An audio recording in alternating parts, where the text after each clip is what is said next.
চাকৰি এটা কৰাৰ হেঁপাহ সকলোৰে নাথাকে।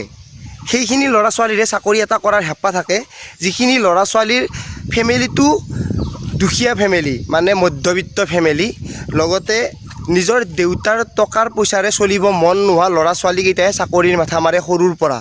মানে ধৰি লৈছোঁ আপোনাৰ দেউতাই কি কৰে, কিমান টকা আছে, সেইটো যদি নাভাবি নিজৰ কাৰণে দেউতাক পইচা নোখোধাকৈ যদি জীৱনটো চলাব বিচাৰে, তেতিয়াহ'লে কোনোবা নহয় কোনোবাই কিবা এটা কৰিব বিচাৰে। ধৰি লৈছোঁ দেউতাৰ পইচা আছে, কিন্তু আপুনি দেউতাৰ টকাৰে নাখায় বা নচলে, নিজৰ কিবা এটা দমত ভৰিৰ ওপৰত থিয় হৈ কিবা এটা কৰিব বিচাৰে। সেইবোৰ বাদ দিছোঁ, আপোনালোকক এটা হিণ্ট দিছোঁ। আপোনালোকে ভিডিঅ'টোৰ কমেণ্টত সকলোৱে জনাব যে আপোনাৰ মন্তব্য কি।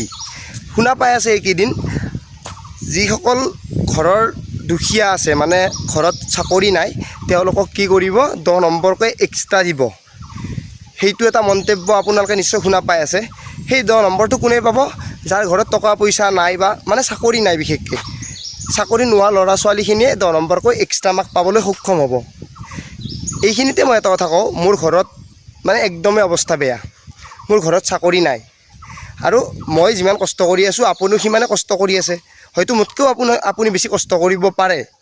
তাৰে আগতে মই এটা কথা কৈছিলোঁ যে ঘৰৰ দেউতাৰ টকা পইচাৰে চলিব মন নোহোৱা ল'ৰা ছোৱালীখিনিয়ে নিজৰ দমত চলিব বিচাৰে।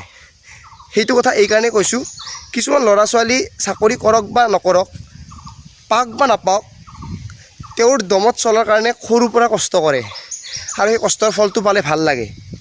চাকৰি এটা পোৱাৰ কাৰণেও ইচ্ছা নাথাকে, চাকৰি এটা সকলোৱে পাব লাগে, কাৰণ মনৰ আশা সপোন পূৰণ কৰাৰ বাবে নিজৰ ওপৰতে কিবা এটা কৰিব লাগিব, কাৰণ বেলেগৰ টকাৰে কিমান দিন চলিব, কিমান দিন খাব। এতিয়া 10 নম্বৰটো দিলে বহুত ভাল কথা, কাৰণ দুখীয়া ফেমিলি এটা চলিব পাৰে। কিন্তু এইখিনিতে মই এটা কথা কওঁ, যিখিনি ল'ৰা ছোৱালীয়ে দৌৰি আছে, কাৰোবাৰ ঘৰত চাকৰি থাকক বা নাথাকক, সকলোৱে কষ্ট কৰি আছে, সকলোৰে ফালে অলপ সমান চকুৰে চালে বহুত বেছি ভাল হ'ব। আপোনাৰ মন্তব্যটো আপুনি জনাব, আৰু সেই এক্সট্ৰা নাম্বাৰটোৱে সহায় কৰিব বহু ল'ৰা ছোৱালীক, সেইটো এটা বহুত ভাল কথা। আৰু যিয়ে নহওক, সেই এক্সট্ৰা নম্বৰটো আপুনি পাবনে নাপায় কমেণ্টত জনাব, আৰু আপোনাৰ মন্তব্য কমেণ্টত জনাব নাপাহৰিব। অসম পুলিচৰ ABUBৰ বাবে ৰানিং কৰি আছে যদি, আপোনাৰ ইণ্টাৰভিউ কিন্তু অতি সোনকালে আহি আছে। আৰু এতিয়া দেখা পাইছে, আজি বৰষুণ, আজি বতাহ, কেতিয়া দৌৰিব পায়, কোনদিনা দৌৰিব নাপায়, কোনেও ক'ব নোৱাৰে। সময় থাকিলে দৌৰি ল'ব।